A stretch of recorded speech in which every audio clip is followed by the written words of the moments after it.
remarkable people, see if they could become something more, see if they could work together when we needed them to fight the battles that we never could.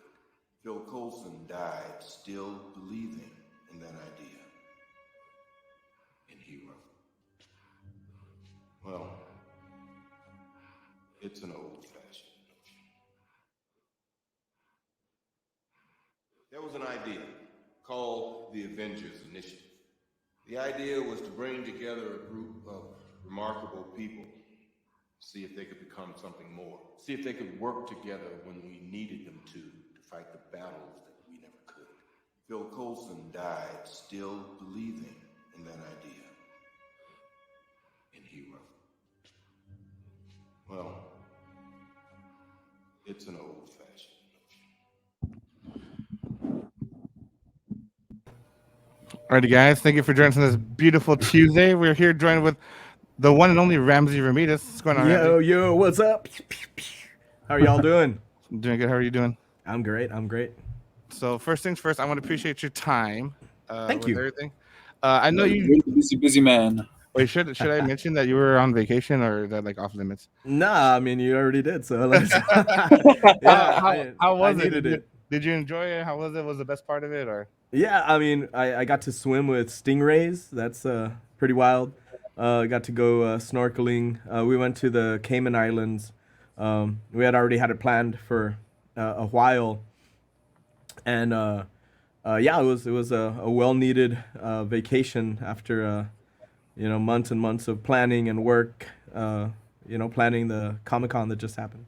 Very good. So we got some in the chat. We got the comic menu saying what's up. What's up, comic menu? We got Maggie. Hello, Maggie. How are you doing? We got JJ. He's not important. What's up, Jay? he's a third guy. And then we got Tristan Maldonado. What's up, Tristan? How you doing? Hey, you can show me the bad ones too. I'm not. I got you, bro. Everybody's good here. We're good right now, but I got you. All right. So we've got Faustino. What's up? Haters. That's funny, dude. We're talking about that. Hey, Fausto there. So swimming with the stingrays, bro. Did you get that Steve Irwin itch? I'm gonna teach you a lesson today. Well, I mean, I did think I was gonna die. My fiance Marla loves the ocean. Loves she I think her calling was marine biologist.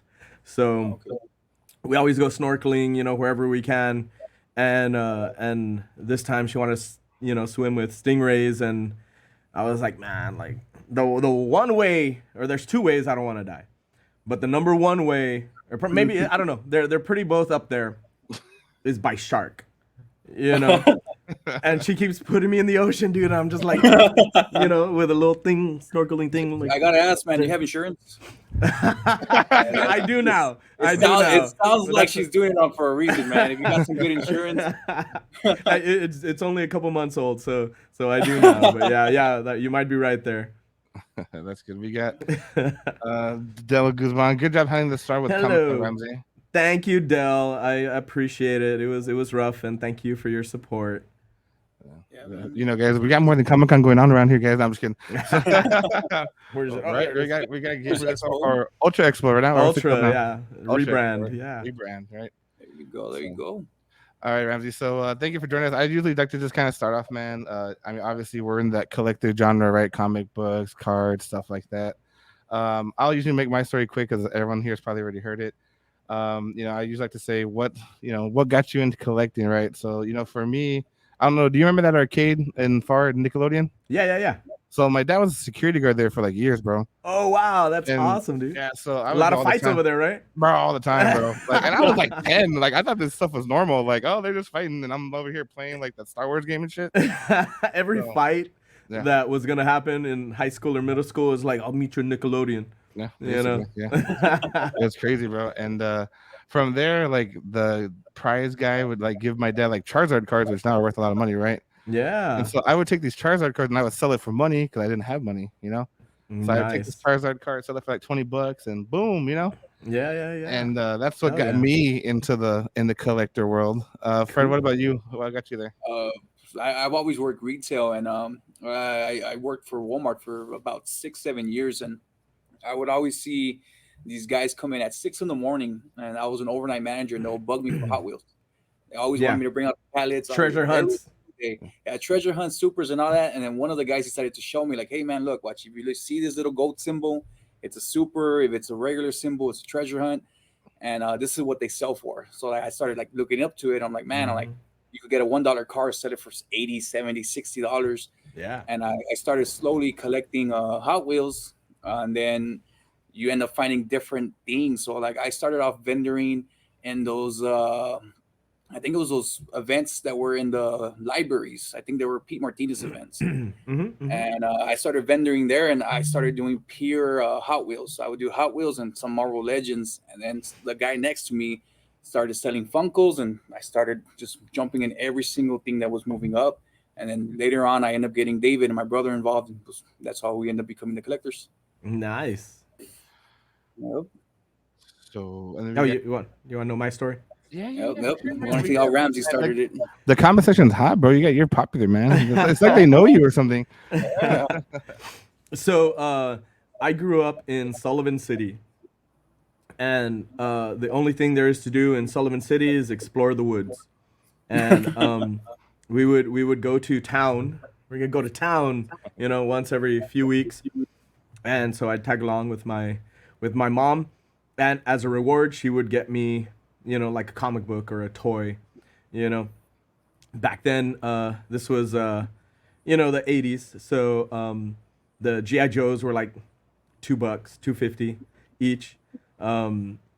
Comics were 75 cents, 50 cents, pretty cheap.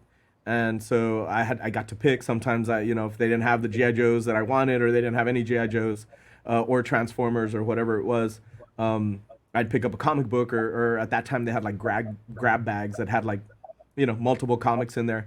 And so I'd read a story.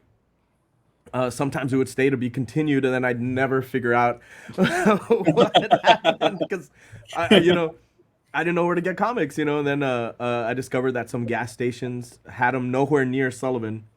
I think the closest one was in Mission. It was a Maverick Market on Conway, and at this point it was probably already the early 90s.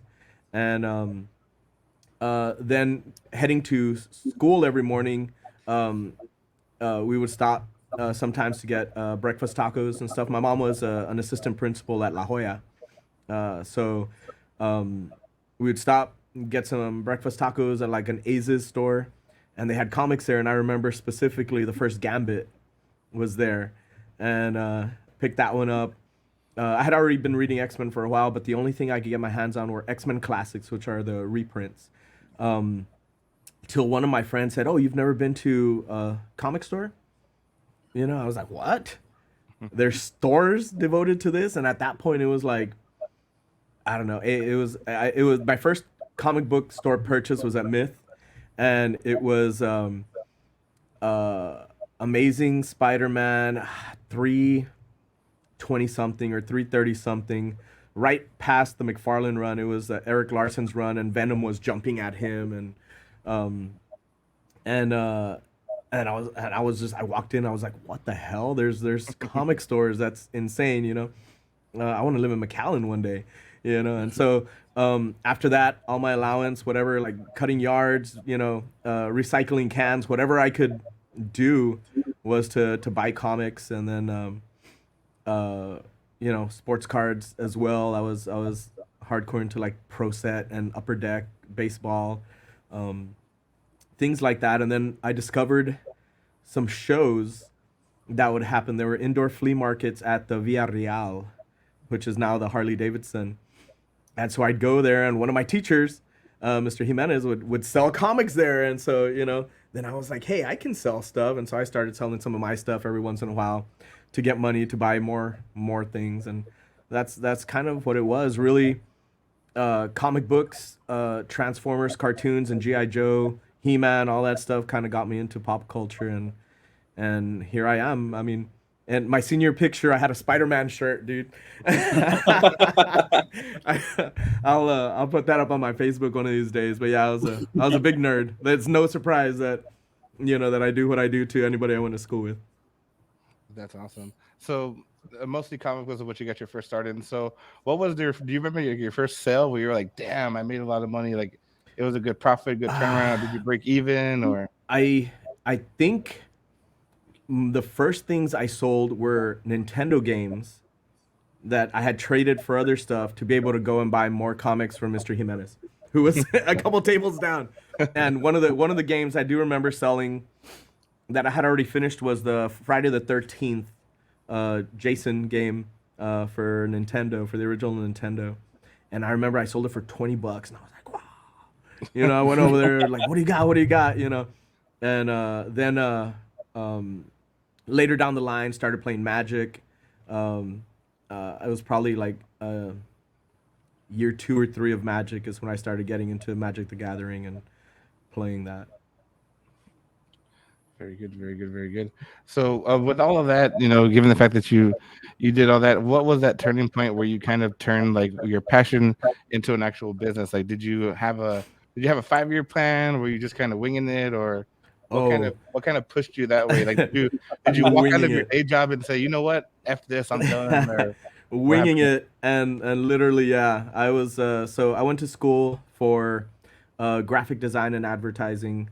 I was an art major, and about halfway through, I was like, "How am I gonna make money?" Like artists don't make money. So went, that's when my teacher was like, "Dude, graphic design," and um, so I went into kind of that field, and I worked for several advertising agencies, through the uh, early 2000s, and then in 2004, um, got in a little argument with my boss at the time, and I was like, man, I'm gonna go solo, and so I quit, walked out, um, printed some business cards, and said, hey, I'm doing graphic design, and I walked to every store in McAllen, knocking on doors, handing out business cards. Hey, if you need a logo, hey, if you need flyers, if you need a website, like any of that kind of stuff, any video editing, anything that I had learned to do in the years in advertising. Um, I started doing that, and so that led me into, and I had a good amount of clients, but I was an artist. I was a terrible businessman, so I was also in a band, and just business was a hard thing for me to crack. Like as an artist, you see things one way, and to be a business person, you just kind of have to like flip it and see it a different way. And I was terrible at billing. I was like, oh yeah, yeah, I'll bill you later, and then I'd forget, And obviously the clients were gonna be like, hey, well, I had one client, dude, Eden Pools, and he would bug me to come pick up my checks. Hey, he's like, dude, it's been 2 weeks, you haven't picked up your check. Get over here and get it. Come on, get your shit together. Oh, can I say? Can I say? You're Uh, good, bro. We're good. We're good. all We're right, good. all right.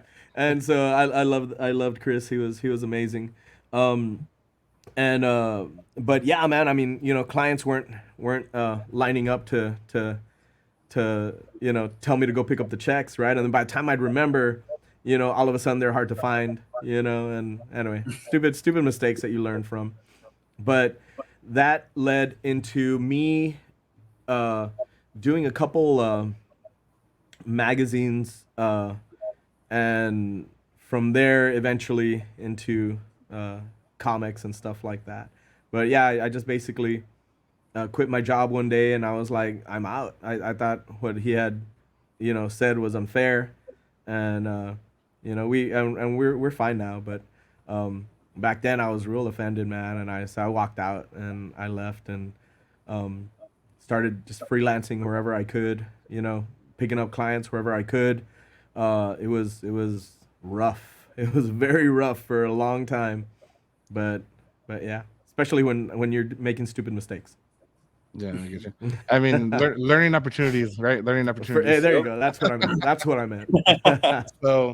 So, you were with a partner, friend, another business, and you split off. So you did the advertising graphic design before Kaboom Comics, or Oh yeah, what was way that? before. Yeah, this was 2004. Kaboom didn't come until like 2010. Oh, okay, okay. So yeah, When 2004 did is you when I spoke decide out on about my the own. whole Kaboom? Like, what made that become an actual reality? So I had an office for um, my advertising, and then I'd also do a magazine called Magazine X, and we had a whole office, and well, most of it was empty. I would only use like my little 10 by 10, 12 by 10 office in the back, and the whole front area was completely empty. And so at that point, I had already met Marla, and I was like, hey, let's, it was the middle of the night, dude. It was like 2 a.m. And and I was a night owl, and I was like, hey, like, let's go to Denny's and let's try to figure out what I can do with the rest of this office. There's got to be something I can do. And you want me to talk about MagX a little bit before I get into that? I mean, it's up to you, man. I mean, it's all good info, man. Whatever you want to put out there. So it's part of the journey. Everyone's got the notepads out already. They're getting everything ready. Well, yeah, don't do as I did, because that's gonna be a long road. Yeah, different times. It's gonna be a long road. But so what I did was I was doing advertising. Then I did a magazine called Magazine X. Before that, I did another magazine called Weird Magazine with a friend. We ended up splitting up. I went and started MagX. We were doing Weird was half aliens and conspiracies, half rock and roll. So all the rock stuff was me. All the aliens and conspiracies was my friend Russell. He still does it in Austin. And I think he has something called the Texas Hemp Reporter right now, and he's has an awesome show. But yeah, I was like one day, like, we're printing some crazy stuff, dude. And one day I felt like these black SUVs were following me, dude. And we had just printed. Like, I'm out. Yeah, we had just printed some kind of article that was comparing like the Bush administration to, Revenge of the Sith or something, or what, something like that. And I'd be on the phone and he'd be like, "Hey, did you hear that clicking on the phone?" I was like, "What?" He's like, "Yeah, our phone's tapped." And I was like, "What, dude?" And he made me so freaking paranoid, dude. And and then these black SUVs were weaving, following me from Weslaco. I lived in Weslaco with my band. We had a band house where we would like all jam and party and hang out. And I was like, "Dude, that's it, dude. I'm out. I can't do this anymore, dude. All these conspiracies, they're making me crazy, dude." And so I'm you keep whatever it is. I don't want it under my name. I'm gonna go and do this other thing. So I did MagX. Basically just took all the local music, local art, and put it into a magazine. Tried to sell ads for it, and it ran for like I don't know, 2005 to like 2012, something like that, like 70 issues maybe, something like that. And it started just interviewing local bands. Our first band that we interviewed was a band called Warrior, and then now they're called Black Torah. Razor Dave, he's an amazing guitarist. They were on the cover, and then we started interviewing, other bands. Then all of a sudden, touring bands agents were contacting us and saying, "Hey, like, Deftones is passing through. Do you want to interview them?" We're like, "Yeah." "Hey, Hell Yeah is passing through. Do you want to interview Vinnie Paul?" "Yeah." "Hey, Skrillex is going to be, over there in South Padre. Do you want to interview him?" "Yeah." So they started offering us bigger interviews like that. And then I would fill it with like pop culture nonsense. Me and my best friend Jess were comic geeks. So there was all kinds of comic jokes and movie, trivia and all kinds of stuff like that. So anyway, I was doing that. I was doing advertising as well on the side. And then I had all this unused space, and we went to Denny's, and we were sitting there, and we're like, maybe like a cell phone store, that Cricket stuff is blowing up. I think it was Cricket at the time. No, it was something else. I don't know. It was Pocket, bro. It was Pocket. Maybe, yeah, that's the one. And I was like, maybe we do that in there. And then Chris Ponce was at Denny's, right? And the Average Boys podcast. Yeah. So really, the whole valley owes a debt to Chris, because it kind of spiraled from there. Mm-hmm. But we would hang out. He was an awesome dude. He's like, "Hey, what are you doing here?" And I'm like, "Oh, well, we're here to try to figure out what to do with that office. Like, we have all that unused space in the front, and I'm just holed up in my little office in the back. Like, what can I do to make some, like, extra income to make sure the rent is paid and all that stuff. And he's like, well, dude, you love comics, open a comic store. And I was like, oh my God, Chris, you are right. That's what I need to do. And so went home, researched it. Took about 6 months maybe to ask him to sing a snippet of the song. It's been a while since I could. And then we ended up researching it. I ended up researching it, and I had lost like half of my comic books in a divorce, and they were like in, I don't know, my ex-father-in-law's shed or something. And then I had half of them at my mom's house stashed. So I went and picked those up, and then I tried to pick up the other ones, and they kept making excuses. And I think she had probably sold them to Myth.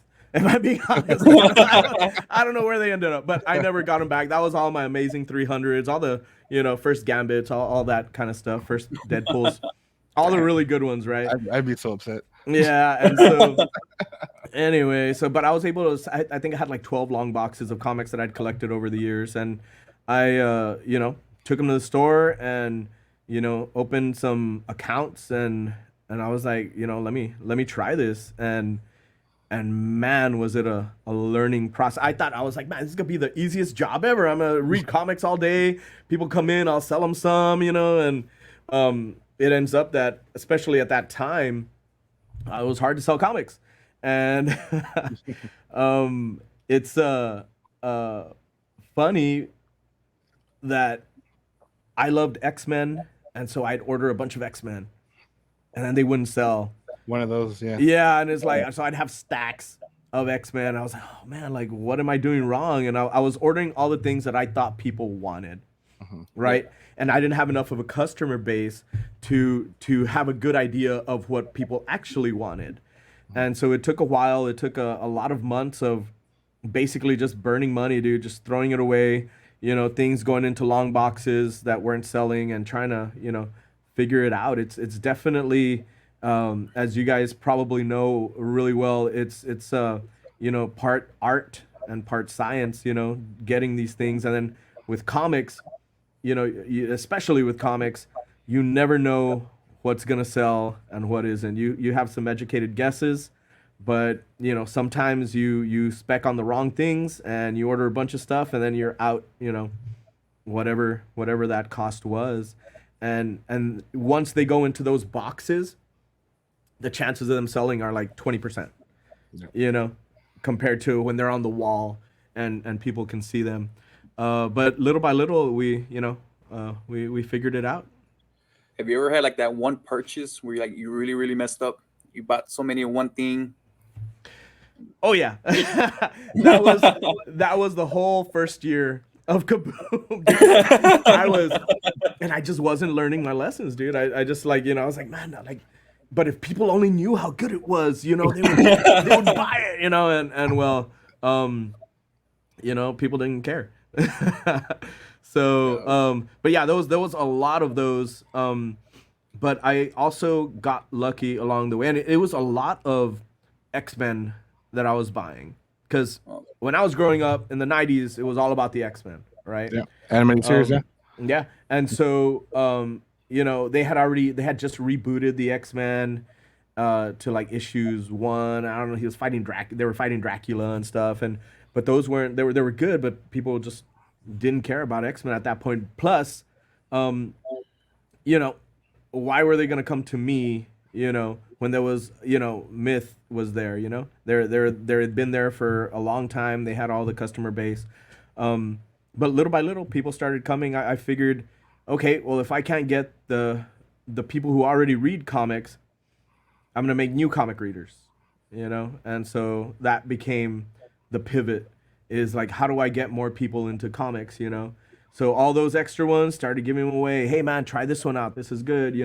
Hey, let's give some to schools. Let's give some to the library. Let's, try to get these into people's hands with maybe like a business card, and maybe people will start, coming in. And that did help.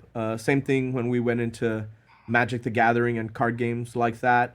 I didn't want to go to Myth and say, "Hey, everybody, like, don't play there. Come play at my place." Yeah. So instead, because that's how you make enemies. I totally believe in karma, not as some cosmic, luck thing or cosmic, thing that's like looking over you, making sure you're doing the right thing. But if you do something bad to somebody, they're gonna want to do something bad to you, right? Yeah, 100%. So that's I never went and tried to steal players from anywhere. I started training people and showing them how to play Magic. And me and my best friend would play, and then other people were like, "What are you playing?" "Oh, well, check it out. It's Magic." And then, people who had already retired out of Magic got them back in, and then got their friends in, and by the time you knew it, I had like on Friday nights, 30 players or something. And then as I guess no good deed goes unpunished. I guess a friend of mine opened up right next door to me, and one of the guys I hired was friends with both of us, and he started telling everybody, "Hey, don't come here next Friday. Go over there." And I was like, Jesus. "What are you doing? Do you want a job?" And anyway, and the one thing that I always said I wouldn't do, obviously people did it to me. But whatever, that's how it goes. And so the community became even more split, and then eventually we were able to build it back up, and they're no longer around. But it's one of those things that I didn't want to go about it the wrong way. I didn't want to make enemies. I wasn't in this to put anybody out of business. I just wanted to read comics all day, play Magic all day, and hopefully sell a few comics enough to pay the rent. That was the idea.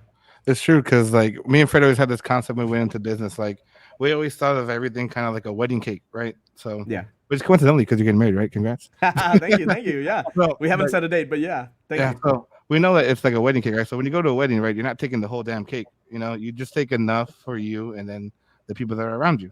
You know what I mean? Mm-hmm. It's like splitting up a pie. So me and Fred said, we don't want to get greedy. Healthy competition's good. It's good for the customer, right? If I'm going to buy comics, I'm going to go over here. If I'm going to buy pops, I'm going to go over here. If I'm going to buy graded cards, I'm going to go over here. Yeah. And if you're supporting each other, the healthy businesses that are not toxic are going to support the community itself. Yeah, exactly. And that's a great way to look at it. That's exactly what I wanted to do. I think I did it well. I mean, I tried not. Apparently, there's some haters out there, but I tried not to. I tried not to step on too many toes, but maybe inadvertently I did. But for sure, like I never went after anybody else's customer base. Like people discovered us and decided to, shop with us, or we tried to create our own players or our own readers and cultivate more people to get into this, and that kind of carried on into, Comic Cons and all that stuff. So we had someone to come and say, "How did you come up with the name Kaboom?" Fausto, what's up, dude? How did I come up with the name Kaboom? So I was, designing. So we had left Denny's, right? The next day I was sitting at my desk, a graphic designer, advertiser, thinking like, what can, I call this thing, right? And I was like, it's got to be like a sound effect or something. And then my friend Roland had one called Cyber Comics. I don't know if y'all remember that one. It was on University by the tile place. I forgot what the tile place was called. And he had a store, and it was called Cyber Comics. And then he had a little blam, at the end, right? And maybe that subconsciously, kind of resonated. But I always thought, I was like, what would be a good name for a comic store? And I thought about all the sound effects, snicked, or thwip, or, things like that. And I had these fonts that I had bought. I wanted to make comics for so long, and I had bought these fonts called Comic Craft a long time ago. And one of the sound effects was Kaboom. Right, and it's like Kaboom, with a lot of O's or something. Yeah. And I was like, maybe Kaboom. And then I was like, maybe I can make little bombs. And I started creating the little logo. And it looks way different than the original one. The original was pretty bad, but eventually it became something cool. By the time we opened, And I think I was supposed to open in February, and then it just took longer to get merchandise, and I ended up opening, I think July 7th, 2010. I think that's the date that I opened. Was there any like Oh man, runner-up it's names? another anniversary is coming up. Wow. Was there what? Like any runner-up names besides Kaboom? Like was there another one that was No, gonna take no. over? Once It was always I Kaboom. got on that one, I think, You're like, oh, that's it. I might have thought of Ramsey's comics, and I was like, that's generic as hell. Let me just put my name on everything. So I was like, no, let me try to, I don't know, make it I guess in advertising you want to try to make it something that people are gonna remember. And so I was thinking like Kaboom, and it's an explosion, and it's this and that, and it's a sound effect, that you see in comics. Maybe that'll give it some branding, and then I ran with that. Yeah. Nice. That's awesome. So you started off in Kaboom. You got the ball rolling. So when you went from that Pecan location, right, to 10th, how was that transition to there? Scary, dude. So that Pecan location was good to me. Before it was Kaboom, it was the advertising agency. I'd been there already for several years, and I guess the opportunity came when I saw that place was for rent, and it was like an art studio, and the lady, I think she was moving back to Florida or something. And so I called the landlord, and he's like, you need to do it. And I was like, man, I'm scared, dude. It's triple the rent. He's like, but it's 10th Street. And I was like, it's triple the rent. He's like, but it's 10th Street, you know? And at that point, we had already opened the Weslaco store the year before that. Okay. So I was like, okay, well, I guess I don't have to pay myself this year. I can, again, because there was many years where at the end of the year I made $400. On a good year I made 4,000 off of that. But then I was also doing websites and all the other stuff to kind of, keep me afloat. So decided to make the jump, and it ended up being really good. It was so stressful because the place was kind of run down, and it had like a low ceiling, like those ceiling tiles like in the schools and stuff. Yeah. But they're all beat up. And my friend's like, dude, just rip that whole thing down, dude, and paint the ceiling black. And I was like, man, that looked cool. And then we did that, and it was like all wires, and it was so crazy. We had to redo all the electrical when we did that, and I'm like, oh my god, what did I do? and so it took like an extra 3 months, 4 months, I think, of construction and extra work, and friends, buddies pitching in who are electricians, like my friend Frank. He's an electrician, and he's like, man, I'll help you out, and he helped me. He's like, his exact words, I'll help you polish this turd, and he did. And so I kind of wanted to create a temple to like pop culture, to everything that I loved, that I grew up with, almost like a museum. And it's still a work in progress, but that's why we have like a life-size Han in carbonite, Yeah. and we try to have like big pieces of art and things like that in there to just, make it a cool place, and one of the best rewards I remember was a little kid walking in the grand opening, and he was like, wow, and his eyes were so wide. I was like, yes, that's exactly what I didn't have as a kid, a place to go like that. And so yeah, that was our move to 10th Street, and then it ended up being the right move.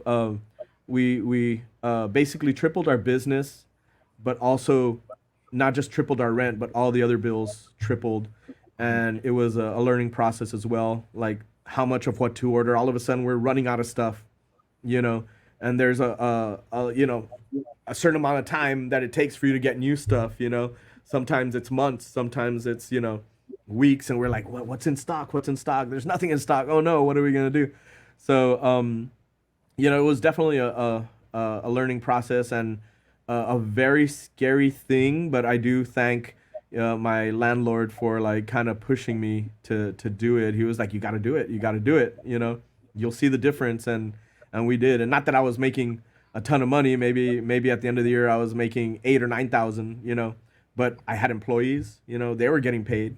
There was something happening, and I was like, well, I have this other stuff to keep me afloat. I can afford to hire help, and that was one of the main things. Right now, I employed like 24 people, and I think sometimes I was like, fire them all and keep all that money. No, I don't, because you really can't like, do it all yourself. At a certain point, you need help, and you need the right people helping you. And I have some really awesome, dedicated people, including Marla, including Roy, Isaac, Andrew, Pat, all the people that help out at Kaboom. They're amazing, and like it would not be there if I was just trying to do it all myself. So it was one of those things where, yeah, I could pay myself and keep all the money, and then be busy there all day, and not be able to do anything else, or I can find a team who's as passionate about it as I am, and make sure they're getting paid, and and try to build it into a bigger thing. And for a long time it didn't make money. I don't think I made like a steady check until 2021 from Kaboom, honestly. It took that long, like what is that, 11 years? But at that point I had multiple employees, and a lot of other stuff happening, multiple locations. But luckily, like I said, the advertising background, building websites, making logos, all that stuff is what kept me afloat. Oh, for a while I was a teacher too. I was teaching at IDEA. I was teaching art. Nice. And for middle school, and which was an amazing experience. But I was doing too many things. I couldn't do them all. They don't like how many tell those kids they stop at Kaboom Comics.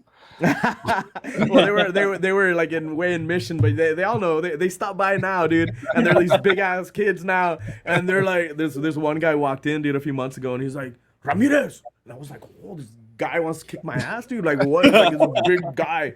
You remember me? I was like, oh man, what did I do? I was your student in 6th grade. I was like, what? Whoa, and so they come in every so often. And say hi, and yeah, I had the best group of art students, man, for those 2.5 years that I was teaching. It was amazing, and I'm glad I get to see them. They know where to find me. Right, that's awesome. So when you went to Kaboom Comics, what made you go into the games? Because you expanded the rest of that building, right? You went to the back part of it. So how did that come across, or what? So we had always been into the gaming aspect of it. We just never really had the room. Like we you'd go, and anybody who played at Kaboom and McAllen, the little one, the original, once you get more than 20 people in there, it started getting hot and started getting stinky. You know what I mean? And it's just such a confined space. The aircon couldn't heat, cool things fast enough. And then we moved to this other area, and we made that back corridor into a gaming area. And then that quickly filled up. I think we could seat like 40 people. And then people had to stand, and people, there was no room anymore. And Roy was like, hey, man, like, we need to give the gaming area a bigger footprint. And I'm like, yeah, I know how, right? So we ended up trying to make more room for product in the front, expanding the product selection and stuff like that. But that didn't solve the problem of having a place for people to game. And then the pandemic hit, and when I originally rented that place, they offered me the building in the back. And I told my landlord, I was like, nah, that's too much, dude. That's too much. I can't do that. He's like, you gotta do it. No, I can't, dude. I can't. Like, I don't even know if I'm gonna make it here, much less with a bigger spot in the back. Well, the pandemic hit, and there was a place there that had like a party rental space where they would have like a jumpy thing. What do they call them? The little bouncy houses. Oh, yeah. And they had a little stage, and they would have like, parties there for kids. Well, over the pandemic, there was no parties. And so I told the landlord, I was like, hey, like, is that place still for rent? And he was like, no, like, the pandemic's going to end and those people are going to come back or whatever. And I was like, okay. And then maybe like 3 weeks later, he's like, hey, it's available. And I was like, what? He's like, do you want it? And I was like, oh man, I hope he didn't kick these people out, right? But it ended up that, they just couldn't open up. You know how a lot of businesses, especially social things like that, you know, couldn't be open. And so I was talking to Roy, and I was like, dude, like, it's now or never. And he's like, dude, like, this is a probably not a smart idea. There's a pandemic. People can't get face to face and play. And I was like, yeah, but it's got to end at some point.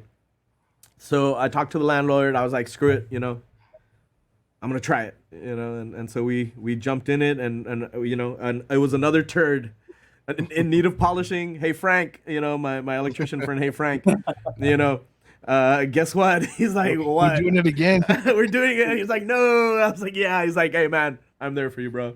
So over several months, everything got rewired. We foamed the top, to save on electricity. Painted the whole thing black. Since our colors are yellow and black, so we painted it yellow and black. And hired a guy, a friend of mine. Shout out to Tinta de Guerra. He does like murals and stuff, and he painted the Kaboom bombs outside, on the walls. And then we had a gaming place, but it was a pandemic, so so we filled it with product. I think we put up like plexiglass, made people wear masks, and people were mad about that, but I just didn't want to get shut down at that point. That was sometime in like 2021, when we opened. It was early 2021, and then little by little word started spreading, and we have probably seating for like 130, 140 people, something like that. Yeah, I've walked in there before, man. It gets packed, yeah, man. it gets packed. The air cons work most of the time. There's two of them, so it's not like old Kaboom where it's stinky, like and yeah, it's kind of the same concept as Kaboom McAllen is building, like a that sacred spot, with all the stuff you love. But this is just the other stuff I love, and I have a lot of hobbies. So so yeah, that's how that came about. It was just right place, right time. It could have been the wrong place at the right time, but the motto I have is you work it till it works. And if you give up, I mean, so many people around me were like, hey, you got to give up Kaboom. You gotta sell it. And people were offering me, hey man, I'll give you 20,000 for Kaboom. And I'm like, psh, I got like $50,000 worth of product in there. I can't sell it. But it's definitely worth more than that. And I just never, wanted to sell it, despite, all the people around me are like, hey man, like you're beating a dead horse. You gotta let it go. But I just said I'm gonna work it till it works, and I, surrounded myself with good people, make sure they got paid before myself, and now it's at a point where, okay, cool, like I can make money, and I don't even have to be there all the time, I mean, obviously if I was there all the time, I'd make all the money, right? And I mean, it's not like millions or nothing, right? But but I get paid, and I don't have to be there often. I go check in, a couple times a day. How are things going? Hey, this is an idea. What are we doing here? What are we doing for this? New movie that's coming out, or whatever's happening, in the pop culture world. And then I'm out working on other stuff, conventions, and all my other millions of hobbies. That's true. And I'm glad you brought that up, because that's what we're going to roll into next. So I mean, obviously with your background, right, in advertising and everything. So what made you start doing your first con? Because if I remember correctly, it was the HorrorCon was the first con you did, right? The South Texas HorrorCon? Yes. So what got you into that, or what was so we had been, me and my best friend Jess had been going to conventions basically since the 90s. I think the first one I went to was a Wizard World in Chicago. We saved up with I guess at that time the new owner of McAllen Comics. I think his name was Lewis, and he was going to Chicago. He's like, hey, you want to tag along? Just pitch him for gas and hotel, and we'll go. And Mike Turner from Witchblade's gonna be there. Joe Mad from Battle Chasers. Humberto Ramos from Crimson at the time. Now he's known for Spider-Man and a lot of other things. Mike Mignola. I don't know how you Mignana, Mignogna. Migno. No, not Vic Mignogna. Mike's there. Mike, the creator of Hellboy, however you say his name, was gonna be there. So, we and I wanted to go and like show my portfolio to editors, at Marvel and DC and all these places, because I wanted to draw comics, dude. That's what I wanted to do. This is the '90s, and so we would go to all these conventions.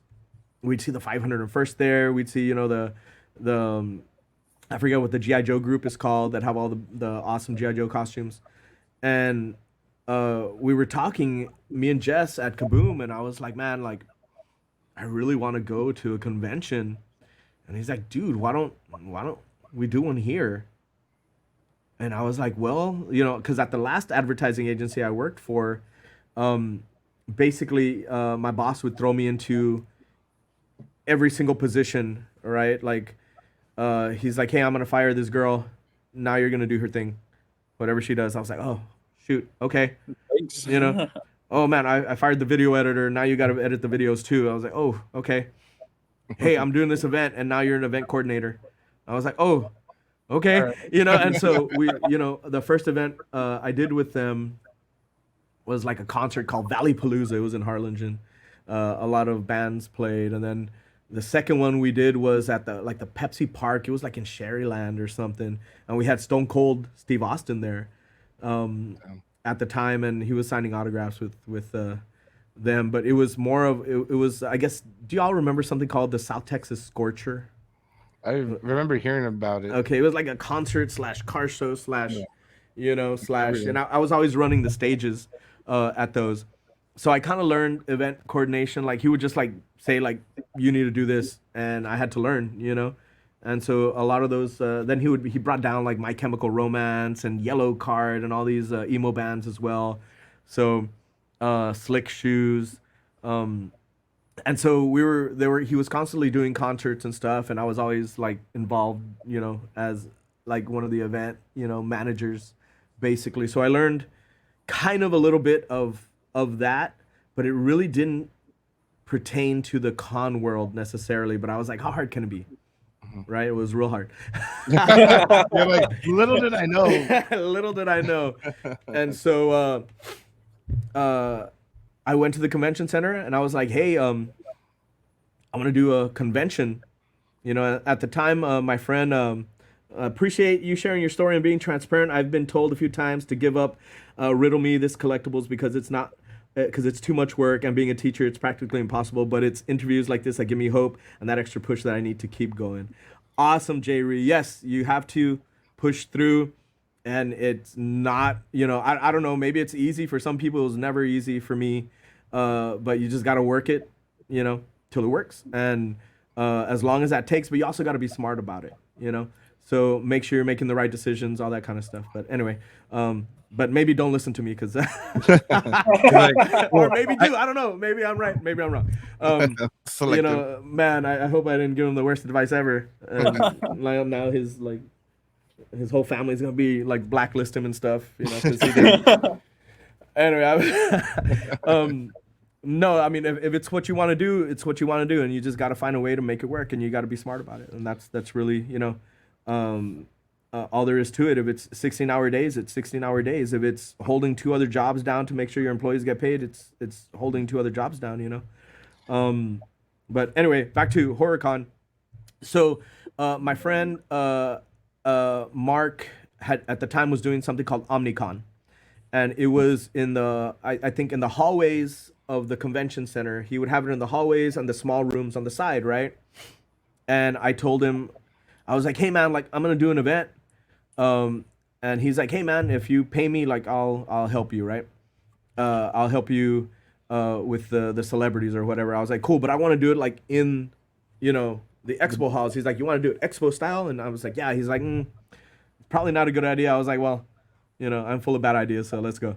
And so, paid him maybe like, I don't know, $800, $1,000 or something like that. And he helped me by, I think, driving. She was the girl from True Blood around, and picking her up and making sure like she was okay. And then I hired another guy to help me, take care of Danny Trejo, and then, you know, so on and so forth. And ended up doing HorrorCon, and you know, it was hard. I had to, in order to be able to do it, I had to sell enough booths to afford it. And there was, I don't know, 50 booths that needed to be sold at like $300-$400. And you know, halfway to the show, or not even halfway, like 2 weeks, 3 weeks to the show, you know, I still had like 20 booths unsold. And because I would go knock on any business that I could. I'd be like, hey, I have this thing called HorrorCon, and well, what's that? What can I do there? Well, you know, you set up a table and a booth and you sell stuff.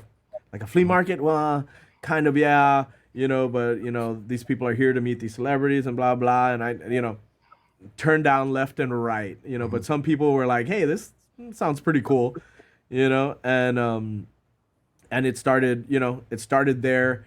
I was getting close to the end of the show, and this is, I don't think I've ever told this to anybody outside of my immediate family, but I was still down, you know, like $10,000 before the show.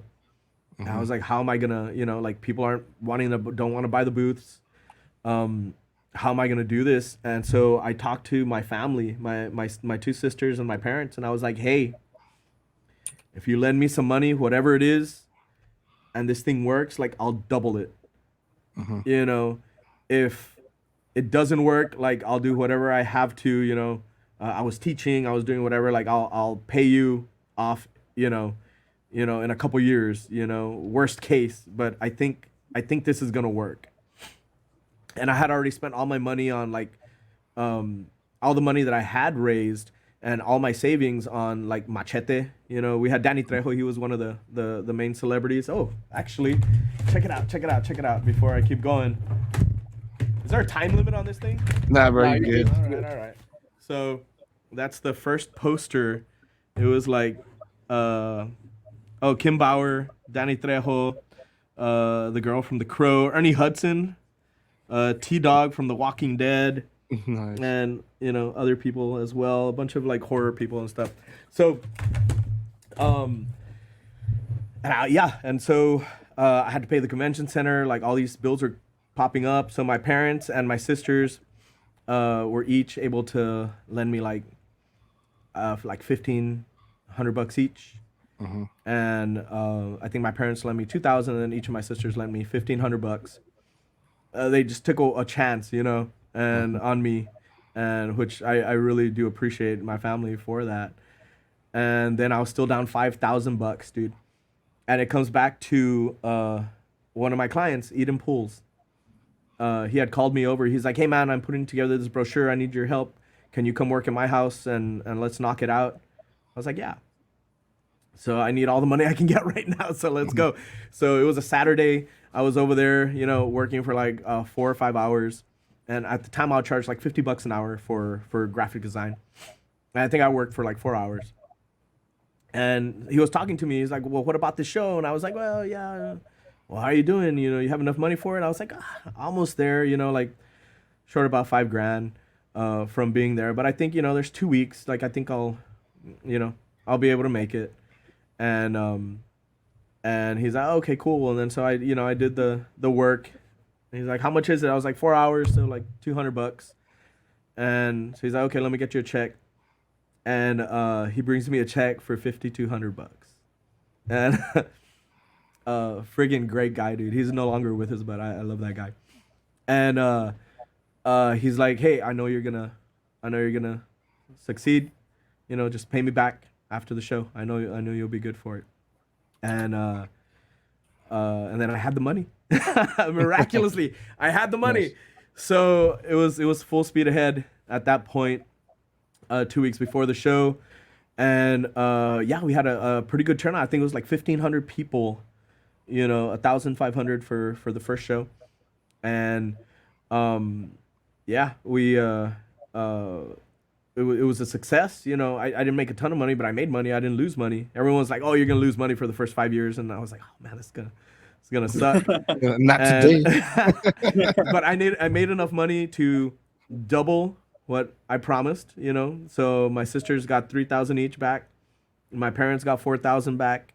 And then I was able to pay Chris back those $5,000 a couple weeks later. And I still had some money to, you know, hopefully do another one, you know, a year later. And that ended up being HorrorCon 2013. Nice. And that's how it happened, man. I mean, if, you know, without the support of my family, you know, it wouldn't have happened. I would have been at the tail end. And a lot of, you know, I'm sure you heard this from a lot of other cons, you know, that, you know, they're about to happen and there's not enough money and it doesn't happen. You know, it's happened a lot here in the Valley with other promoters, you know. Absolutely. Where it's just, you know, you think you can do something. And so I guess at that point I vowed, I was like, okay, man, I'm not spending any of this freaking money. Like, I'm going to put it aside, you know, for the next one so that I can potentially make, you know, a living off of this and keep doing this. And so yeah, that went towards 2013. At that point, it was a little bit easier. Still had to go out and knock on doors and try to get people to buy booths, and people were still like, "What is this crazy thing you're doing? Like, why would anybody want to go to this thing?" You know, I did like zombie walks and zombie takeovers at places, and I'll you know, just put a call out there, "Hey, who wants to dress like a zombie and let's go stand on the corner of 10th and Nolana?" You know, and all of a sudden we have like 50 zombies out there, like all bloody and, you know, holding signs that say HorrorCon's coming, you know, and getting kicked out of some plazas, you know, as well. And yeah, we had a con, and that's awesome. That's how that one was born. It was originally gonna be a Comic-Con, but since the only, I guess, dates we could get were in October, I let Jess convince me to do HorrorCon. He's my best friend, because he's super into horror. I like horror, but man, he's like in super deep, right? And he's like, you gotta do it. So anyway, that's how HorrorCon was born, and eventually I was able to do a Comic-Con, you know, when I felt the time was right and we had enough money saved up. Again, not paying myself from any of that, putting it aside to make sure that, you know, that I had money to make this work, you know. And so it was a lot of sacrifice, you know, a lot of, you know, man, you know, you know, at one point I had to say, do I need an office or do I need an apartment? You know, you know, and my mom is like, hey, we have that, you know, spare, you know, side of the house. They have a whole side of the house that was like basically like a 1-bedroom apartment with a kitchen and a bathroom and a bedroom. And, you know, she's like, come stay over here and save that money, you know, so that you can keep your office and still do this stuff. So, you know, things like that made it, you know, made it possible. In the comments we have, will you bring back HorrorCon? So any plans to bring it back? What's up, Armando? Yes, there's plans to bring it back, but that one is a little difficult. Horror cons and somebody in the industry told me this one time. They're like, horror cons live and die by their guests, right? So if you don't have, you can have a Comic-Con and have okay guests and people will still come because it's a Comic-Con. A horror con, people will go for the guests, and it depends on what guests you have and which ones you can afford. And we were only bringing in, like, I guess the last couple horror cons were bringing in 2,500 people, 3,000 people maybe, which wasn't enough to pay for the guests that we were getting from The Walking Dead and, you know, all these other guests. They're, especially in October, they're super expensive. So it lost money, I guess. 2014, 2012 did good, made money. 2013 we went to 3 days, made a little bit more money, or made a little bit of money, but less than the time before that. Again, still saved it. And then the third time, that third year is when I did Gamers Expo in January. Actually, there's one before that, which is the Collectors Festival, but we'll go back to that in a bit. This one right here? Yeah, that's the one. But we that 2014 we did Gamers Expo, which made money. Our first Comic-Con, which made money, and that one brought in 5,000 people. And I was like, wow, dude, like, you know, because for a Comic-Con, like, the whole family will come, right? But for a horror con, there's not going to be a lot of kids there. There's not going to be, it's not necessarily family friendly. So then we had another Gamers Expo, and I think that one broke even. And then we did the HorrorCon 2014, and that lost all the money that I had made that year. So all the money that I thought I had saved up, goodbye. And that's why HorrorCon went away. So all the people who are like, man, you should bring it back. I never got to go. Well, that's why it's not coming back yet. I got to rethink it, retool it, see how I can make it work, and not cost the other conventions, and not lose money, obviously. But in October, all the horror guests are quadruple the price because everybody's competing for them in October. Haunted houses want guests, other horror cons want guests, and we were basically probably the smallest running horror con, in the US that had guests at the time. So the money just wasn't there to get Freddy Krueger, who wanted like $80,000, dollars, and that was back then. Now what does he want? Who knows? So, I couldn't afford all the Norman Reedus. Yeah, but he's $150,000. Like the whole show together doesn't make that. So we just couldn't get enough people there to really keep it going, and I was hoping like there would be more support. Like, okay, like as they grow, they'll get better and better people. That happened with Comic-Con, but that just wasn't happening with HorrorCon. So yeah, but I'm trying. I'm thinking maybe, I don't know, maybe in Mission, I don't know, somewhere.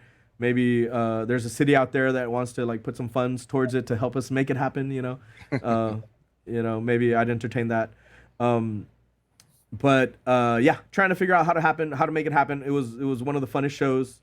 I'd love to bring back zombie walks and stuff. Those are so much fun. But the timing isn't right with now that Anime Fiesta is in the fall. And then if I push it later, which I was hoping maybe I can do it like in December, the convention center is booked for their Christmas stuff.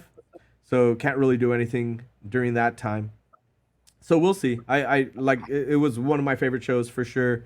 Something I was super passionate about, but yeah, just couldn't get the numbers to work. I get you. And so when you transitioned from HorrorCon, you started doing the collector festivals? Yeah, so I did a collector. What year was that? I have that one. Busted out all my old posters. This one's signed by Booker T, Charmel Sullivan, and the first Dragon Ball Z guest to come to the Valley, Chris Sabat. That's crazy. Look at that handsome young man. And anyway, what's the date on this? January 3rd and 4th, but it doesn't have a year. But I'm going to assume that was 2013. So maybe. Yeah, 'cause I think Gamers Expo was 2014 in January. So that had to have been 2013 when I tried that one out. That one's another one that kind of broke even. Didn't really make money, so it didn't kind of come back either. So it was some trial and error there. Mm-hmm. Good work digging that up though. Hey, bro, I appreciate the compliment. What was the free time? He's got a lot of free time. I have semi free time because the shop's not here, so it's either I work or I'm trying to create a task. What was the biggest learning curve for that one? That kind of, I mean, obviously you learned from that one and you reinvested the knowledge and everything because given your track record, right? You started advertising, you ran some events, you had a lot of transferable skills, right? Yeah. And it kind of got you to where you're at now. So what was the biggest takeaway from that collectors festival that you said, you know what, I'm going to axe this, I'm going to spend more time here? What was the big learning curve? It basically became Comic-Con, It was basically the prototype, I guess, for Comic-Con. It must have been 2013. I guess it had to have been 2013 when I did it. It was 2014. It was 2014? Okay, so maybe... When was we got 2015 in the chat, so I'm not sure what it was. Let's pull it up, bro. I got a tab open right here. I got you. Adam says it's 2015. What's up, Adam? Anyway, so it was sometime in there. That was 2014. So I guess that was kind of the prototype. 14. They're saying 14. CJ Okay, what's up, CJ? Okay, so then he took out his financial aid check.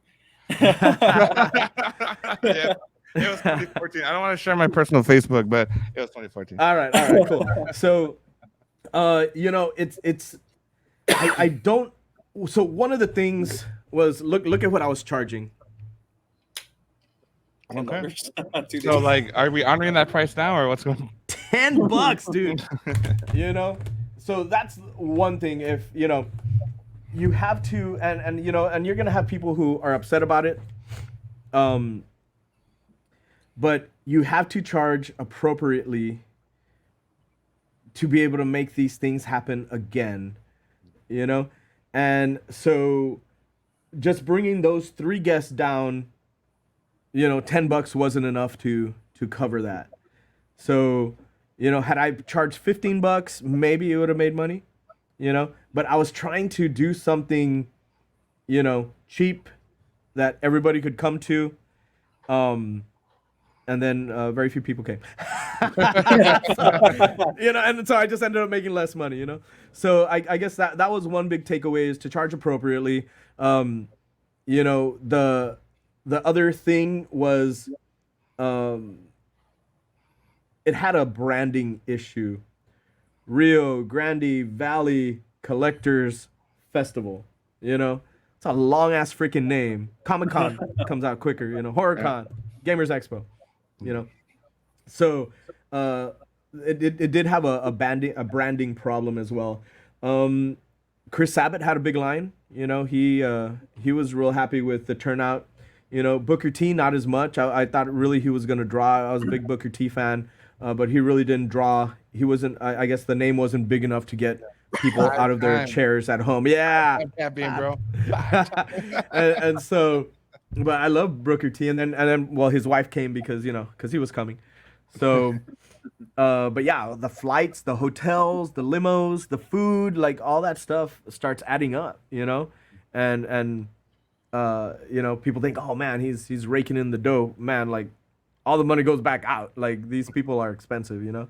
So, those are probably, you know, 2 of the biggest things is like charge appropriately, you know, trying to make it cheap for people. Like I thought I was doing something good for the community, but then I just ended up sabotaging it.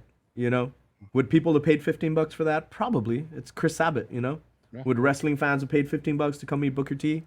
Probably.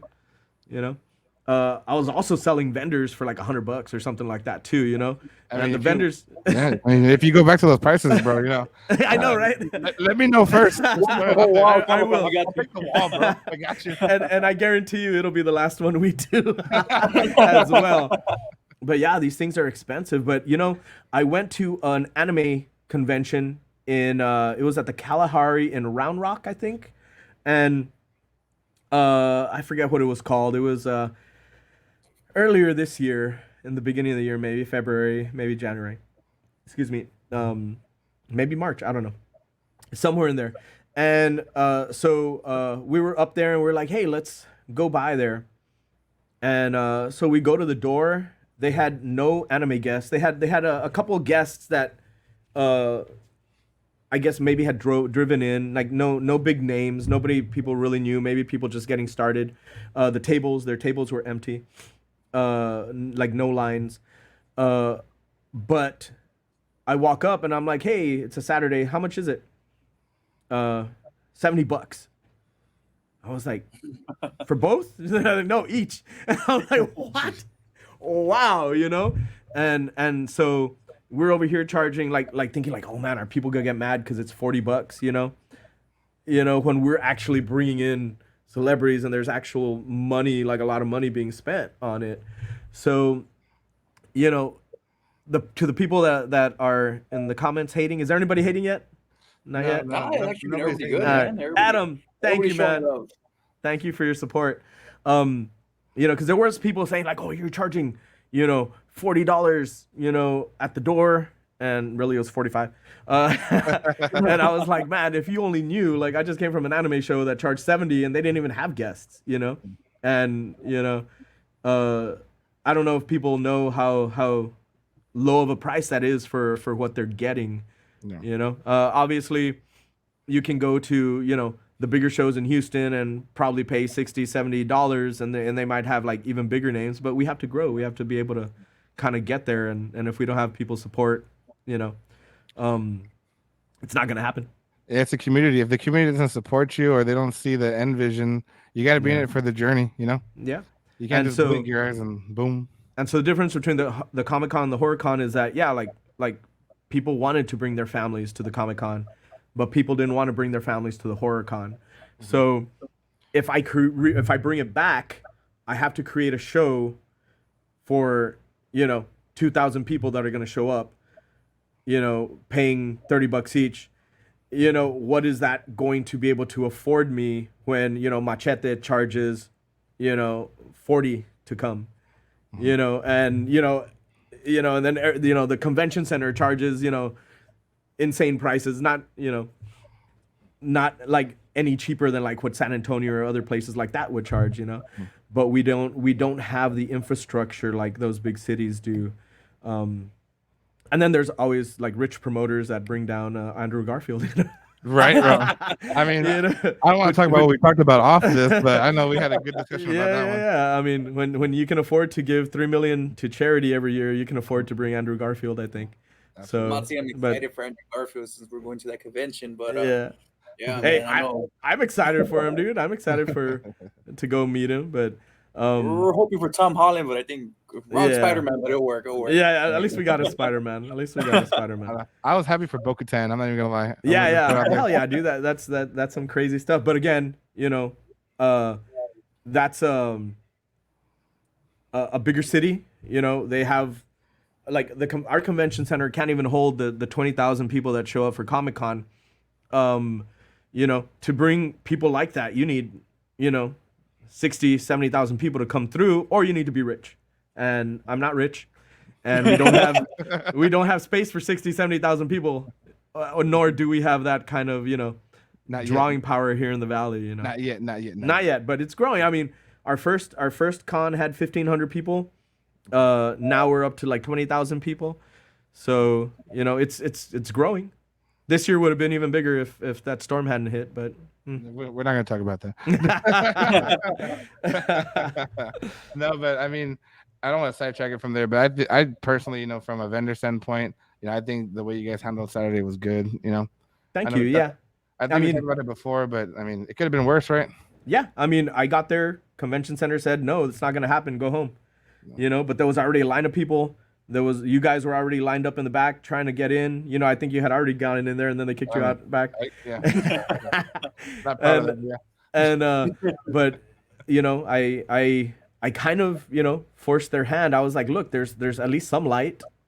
You know, they're like, it's just the backup generators.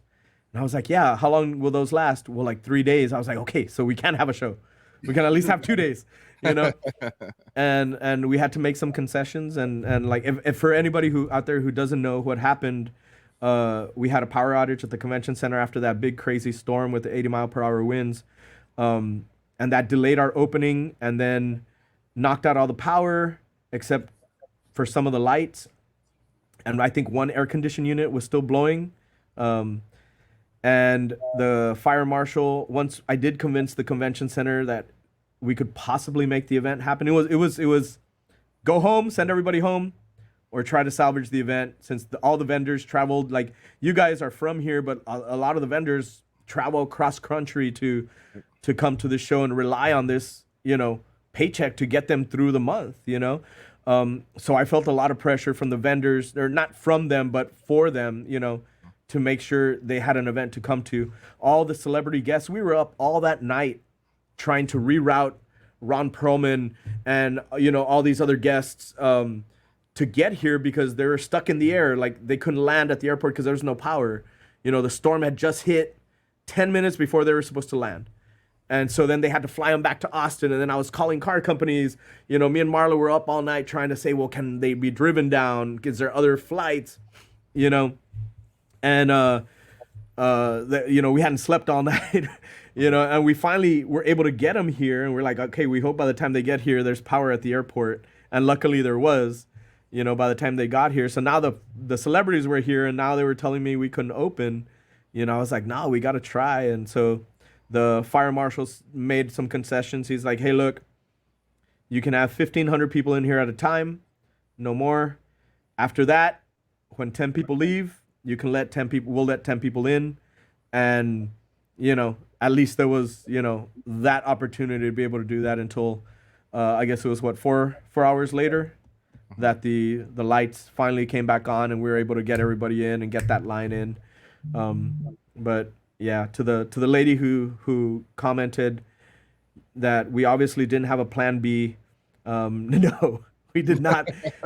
We could not foresee an 80-mile-per-hour windy storm, you know, coming down on the valley and knocking out our power. But we did what we could to make sure the show would go on for the people who could attend it, and we refunded all the people who bought tickets who couldn't come back in, or who couldn't get in. If you didn't scan your ticket, we automatically refunded all those. And then offered, you know, you guys like that did get in on Saturday to come on Sunday again for free, so they could see like what the show should have run like, to show that we weren't, you know, amateurs. Like we, you know, did what we could.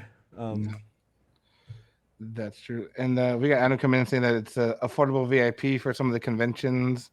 But the VIP and everything makes it worth it. Yeah, Dallas is like 400, 500 for VIP, something like that. We're thank you, Damien. Thank you, Adam. So what do you think, since we're talking about, you know, South Texas Comic-Con, what's the future for that? What are your plans for that? For Comic-Con, I mean, I'd love to keep it going, growing. I mean, we can only do so much in that convention center, and it is the biggest place that we could possibly do it. People are like, go to the arenas, but the arenas aren't made for this kind of thing. Like in the arena, I laid it out. I can only fit maybe 30 vendors on the floor, and then all that seating space is wasted. It's wasted space. There's the breakout rooms are the size of my office here. You know, there's really no way to make it happen at the arenas in the capacity that we're doing now.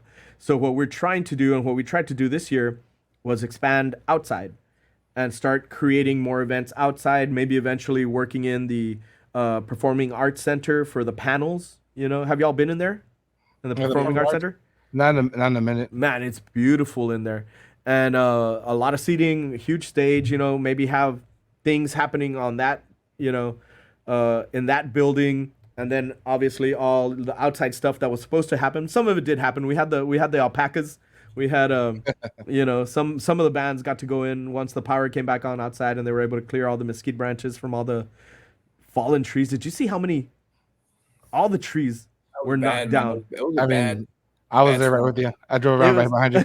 Not on purpose. I got there. Yeah.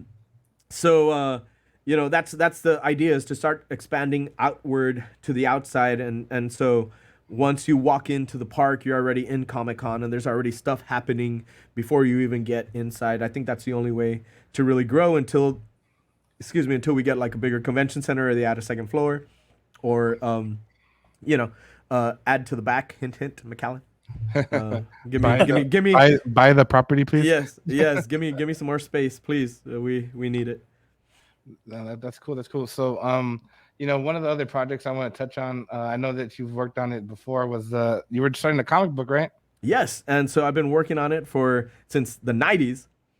Eventually, started writing it like in 2019. Got it written, hired an artist, paid him half up front, and he only delivered a couple pages. And then I had to go find another artist, and he was busy doing 5 comics at the same time, but his art is amazing. So I waited it out, and it's been pretty much done since 2021. It's basically done. I want to go back and change a couple panels to make it flow better, and that's really what's been holding me up, but I haven't been able to devote the time to it. But this is the year that the Kickstarter is going to launch for it. Nice. And it's gonna leave out into the world, and then people will let me know if it's good or if it sucks, and we'll see from there if it's you know, if it's worthy of an issue number 2. Hey man, just send me one here in North Dakota, man. That's all I'm gonna ask. All right, for sure. But yeah, I should, right after Gamers Expo. That's one of the things I'm gonna concentrate on, is trying to get the Kickstarter up and going. I joined this group called Comic Launch Pro, I think is what they're called, and it's a guy who's had a lot of experience doing Kickstarters and for comics and having them successful in his secret. So I got to do his video trainings, and then before I launch it, and the idea. I want to, the comic menu, yes. Are you going to have a retailer variant option? I would really like to. I'm going to do it for Kaboom. If anybody else is interested, that would be, awesome if you would, want to have that. But I want to launch it on Kickstarter, so that, because I have the money to print the first issue, but I don't have the money to create the second issue. So, oh man, is there like a Batman? Let me suit up. Let me suit up. I'll be back. All right, you're gonna slide down that pole. Woo! Let's go. I don't have the money to finance issue 2 yet, and so that's the idea of the Kickstarter, is to raise the money so that we can do issue 2. But issue 1 will happen regardless. I have the money saved up already for that one to happen. I just haven't been able to sit down and really study how to do Kickstarters. I've never done a Kickstarter before. North Dakota. Who's from I'm technically not from North Dakota. I just work here. I live in Texas though. I'm still out there. So, Amber Alert just got 2. Always an awesome show. Are you talking about me? Talking about Comic Con there, Funko Pop and Son. Thank you, Funko Pop and Son. Or maybe they need a thank you. Right. I don't know what show you're talking about. Maybe it's both. He means both. Right. But yeah, the comic is called My Ordinary World. And what's the storyline? What's the plot? Give me the meat and potatoes. You get a little rundown or something here. So okay. So I wrote this in the 90s. The concept came in 97. And it's a guy who flips burgers, has no ambition, all of a sudden gets basically some like a magic sword and some superpowers from a tattoo, and he's kind of coerced into getting a tattoo because the chicks will dig it type of thing. Like he's like a kind of like a weakling, and and it's about him adjusting from his ordinary world into this crazy basically superpowered dimensional traveling aliens. It's like a horror sci-fi superhero, like it's every genre basically. So the idea is that every story arc is kind of like a different genre of I guess comic. And yeah, and all the kind of crazy stuff that happens. And this guy he just wants to chill, man. He just wants to play video games, play Magic, read comics. And he's working flipping burgers, and all of a sudden, like some giant beast will crash through and trying to kill him, and he's just like, what the heck, And he has this giant sword that used to belong to a giant, and now he has it. He doesn't know how to control it. It appears sometimes in his hands, and he's like, why? What is happening? He doesn't make the correlation that, hey, maybe it's the tattoo. Until the end of the issue. There's goblins running around the city, and this is it's like an ordinary world. Like, why is there goblins all of a sudden in the city, and giant ogres and things like that, and so he's got to kind of figure out what's happening, and there's a way bigger story kind of behind all of that. And yeah, that's kind of what happens. But it's basically like me and my best friend Jess when we were young, doing pendejadas. That's but with like superhero stuff thrown in. Yeah. Well, I was super into anime, so yeah. Actually, I had mentioned earlier that I had gone to comic conventions to try to show my portfolio with my art. I didn't draw this comic, by the way, because it would have never come out. So I hired somebody who was really good, and I was like, "You do it," because by the time I get it done, and nitpick it to death, it'll never come out. But I took my artwork to several conventions trying to get a job, and one of the guys from Marvel, he was like, "Yeah, this is looks too much like anime.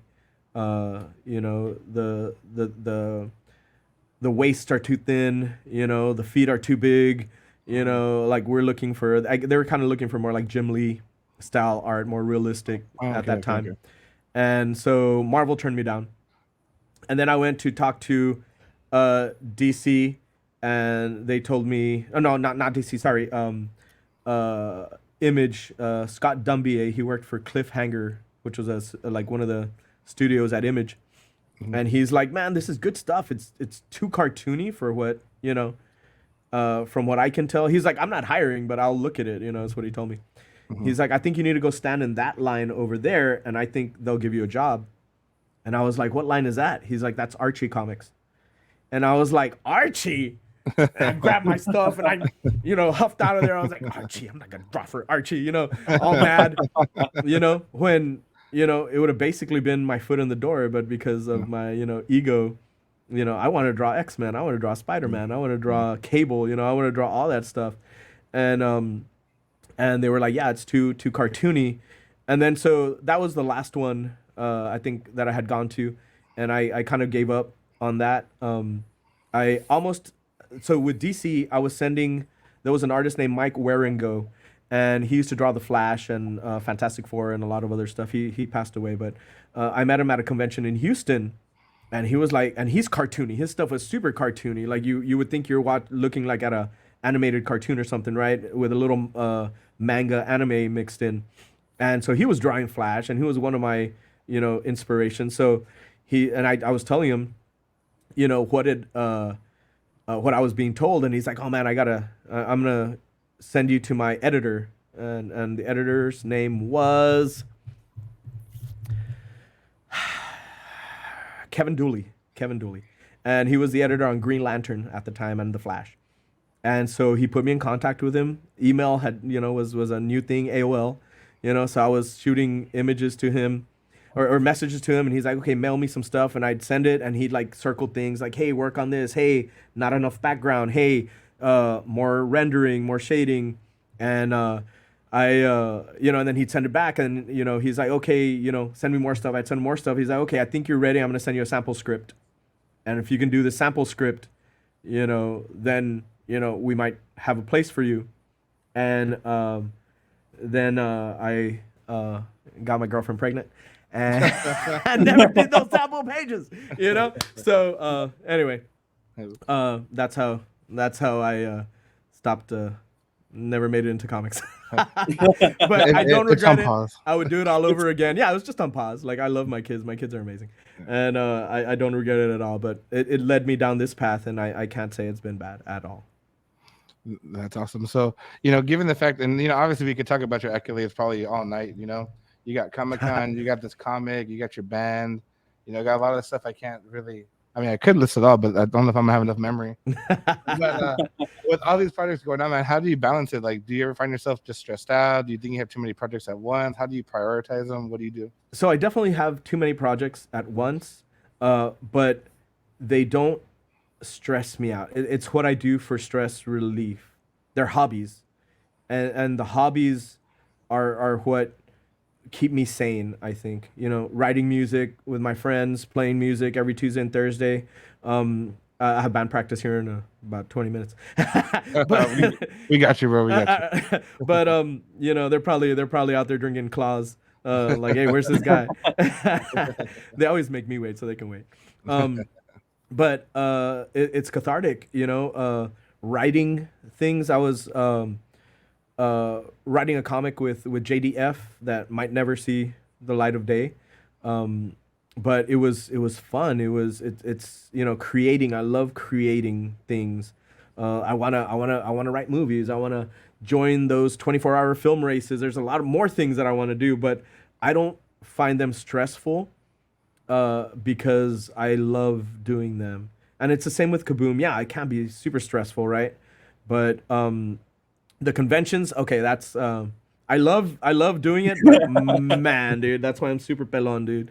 I was pelon before that, but it's super stressful. But at the end of the day, like, I have all these other things that I do, for that stress relief. I need to hit the gym too, dude. That's what I gotta do, dude. I'm sure that's good.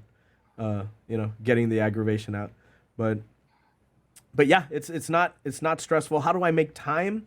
Everything has its and so here's why the comic hasn't come out, and things like that. It's because I have moods, right? Sometimes I'm like in the mood for writing, sometimes I'm in the mood for drawing, sometimes in the mood for making music, so sometimes other things take priorities, and eventually I'll come back to this other thing.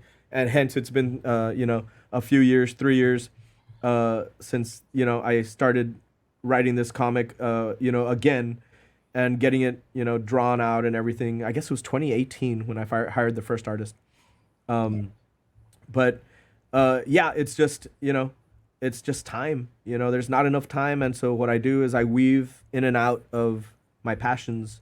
And sometimes it's time to make music, and I'm like, hey guys, like let's play some shows, let's do this or that. Or sometimes I'm like, hey, let's chill out a little bit, I gotta do this other thing.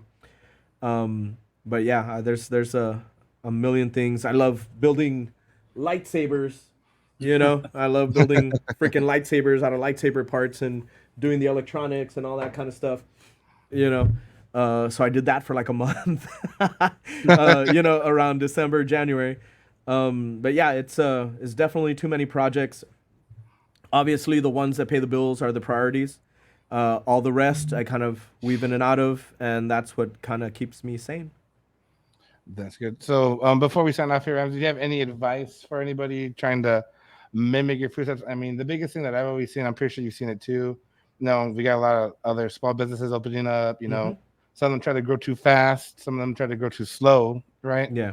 So for all those little small businesses that are probably watching that are still on with us this whole time, any words of advice, any words of encouragement, anything that you want to leave? Definitely. I mean, I hate to think that I'm going to give people advice and then they go and do something and it doesn't work out for them. And I really don't want that for anybody. But if you do want something and you want it bad enough, you need to work hard to make sure it happens. Very few things are handed to anybody. I've never had anything handed to me. Obviously, my family, I have a great family. I had a great upbringing, so I had that as a big plus, But some of my friends didn't, and they're still, succeeding, despite the odds. But all I can say is that if you want something bad enough, you're gonna have to figure out how to make it happen. If you see it's not working, change, pivot. If everybody around you thinks, hey, this is stupid, it might be stupid. But if it's something you absolutely want and, realistically you think you can make happen, if you work hard enough and surround yourself with the right people, then it is definitely possible. And if you have an artist mentality, I want to be like you when I lose weight. Jesus. Be grown now. Jesus. That's funny. That's great. And it's there's, like I said, Saturday, that Friday night to Saturday. Friday went so seamless at Comic-Con. Everything went seamless. There was like 20 to 25% growth from the previous Friday, from the year before. Everything was going great. I was coming back from the store with a bottle of water, back to the hotel room, and I get this notification that said, hey, 80-mile-per-hour winds. I was like, what? I can't be here. And then I stepped a foot into my hotel room, and all of a sudden, bam, it hit. And, it made things crazy. And from there on, there was no sleep. As it was, there was very little sleep that week leading into the event to make sure it happened. But you just got to suck it up. I sucked it up. That morning, there was no light in the stairs. I tumbled all the way down the freaking stairs. I hurt my neck. I sprained my foot. I hurt my shoulder. The guy like looked into the stairwell like, what the hell, the hotel guy? And I was like, oh man, I just ate it, dude. And he just closed it. Anyway, I was still out there walking around. I was still out there trying to do it. Nobody was gonna stop me from trying to make this event happen. And if you kind of take that attitude with anything you want to do, it should be possible. I don't know everybody's circumstances, but if you work hard at something, and you work it long enough, it should eventually work. If you're being smart about it. That's the For other sure. thing. Be smart about it. That's true. Fred, what's the company saying, Fred? What's the company saying? Company saying, scared money make no money. There you go. Yeah, scared money. Don't make money, and and like I always say, work it till it works. No. And it's not always gonna be easy. You might have to hold down 2 jobs. You might have to teach art at IDEA, for several years to pay your employees. So that's just how it works. But you have to have obviously a means of support. And for me, it was websites and advertising, and that's how I kept myself going, so that I could do it. So definitely don't quit your day job until you feel it's right, or you feel like, hey, if I just had more time and I could do this, I could do it well and make money off of it. But I don't want to give anybody any hopeless dreams either, but if you want something bad enough, work it till it works. No, work it till it works. I like that. So, thank you again, Ramsey, for joining us. So, for all you know, the next big event we got Ultra Gaming Expo coming in the McAllen Convention Center, right? June 3rd, right? Yeah, Saturday, June 3rd at Saturday. the convention center. Fred, So- are we gonna be there, Fred, or no? We will be there. Oh, we're gonna be there. Awesome. We just I just made space for about 7 more vendors, 7 or 8, maybe something like that. I was able to consolidate some space in the gaming area. Apparently, I had miscalculated how much it was, how much square footage it was. So I was able to add some more vendors. So all the people that are hitting me up asking for more space, well, I did it. Nice, very good. Where can we follow and how can we support? Cool, man. I mean, shoot. If you want to support the comic, there is, if you go to Facebook, Marinary World Comic, I haven't updated in a while, but it will start to be updated after Gamers Expo or Ultra Gaming Expo. And if the convention, South Texas ComicCon.com, UltraGamingExpo.com, AnimeFiesta.net. I think that was a .net. Maybe it's .com. Any of the Facebook, social medias, Comic Menu. Thank you, man. If you see the Marinary World Kickstarter and the art, strikes your fancy, Funko Pop and Son, I know you'll be there. Thank you, Damien. Thank you, Adam. Any of those places, come to the shows. That's the biggest support, that we can get. Shop at the Collector, shop at Kaboom, hit up all the local spots for pop culture. Keep that alive if that's what you're into. I mean, don't be a dick. Bro, 100%. Hey, I don't want to be that guy, bro, but I'm gonna put it out here on the podcast. We may or may not have had several people asking if we were a ticket outlet. Just throwing it out there. Hey, if you want to be a ticket outlet, let's go, man. It might be too was late like- for Ultra, but for the other ones, I'm totally down, dude. It's just you just gotta hit me up. We'll set it up. You gotta come pick up the tickets. There's you guys sell them and then you bring back the thing at a certain date. We usually, to be able to count it and see where we're at, we usually stop pre-sale tickets like the Wednesday before or something like that, or the Monday before. Yeah, But if you want to be a ticket outlet, I'm totally down. More ticket outlets, the better, dude. The more tickets I sell, I'm not getting slammed, bro. greedy. Slammed with it, like closer to the expo. Yeah. They're like, "Are you?" I said, "I'm sorry, no." I'm like, I don't know what to tell you. I'm like, just remind me, dude. I'll totally I'm totally down, dude. The more ticket outlets we have, the better. I didn't mean yeah, to put hopefully you on we the can spot, keep. Hopefully we can keep this thing growing, and eventually we'll have Tom Holland at Comic Con. go. Yeah, the more tickets we sell, the better. So if you all want to be a ticket outlet, I'd appreciate it for sure. Very good. All right. Well, We have that's none in Edinburgh, so that's perfect. even better. We're gonna wrap it up, man. I don't want to take any more of your time to get everything going. I appreciate your time, man. Hopefully we can do this again. I mean, maybe Hey, for closer to sure, that man. For Anime sure. Fest or next Comic Con. We don't know what's in the future, right? Totally down. Hey, Marinary World Comic coming soon, so maybe whenever there you you want to go. have me, dude. That's very good, very good. So, besides that, we got Kaboom Comics in McAllen and Weslaco. We got Anime Boom also in McAllen. Yeah. Where the old Pets World used to be, PetSmart? No, Myth Adventures. I can't remember. Yeah, it's we took over the T-Mobile building. Oh, T-Mobile. But yeah, building, it's right? in there. Yeah, next to the Flux. Yeah. Yeah, next There to the you Flux, go, right. there you go. Very true. I Go forgot. get your bubble tea. Yeah, Go Bubble get it. Bomb. We got Bubble Bomb there. What else do I do? My band, 40 Caliber Kids. When's your next performance for 40 Caliber Kids? Where can they get you? Oh man. I think, man, I don't know, dude. Follow their Facebook, guys. Yeah, 40 Caliber Kiss. Check us out on Spotify if you like, rock, heavy rock, with influence from 80s to, I don't know, to modern stuff. All originals. Check it out. And thank you guys. Thank you so much for having me. Thank you guys for joining. All right, everybody has a good night, guys. Thank you. Bye-bye, everybody. Thank you.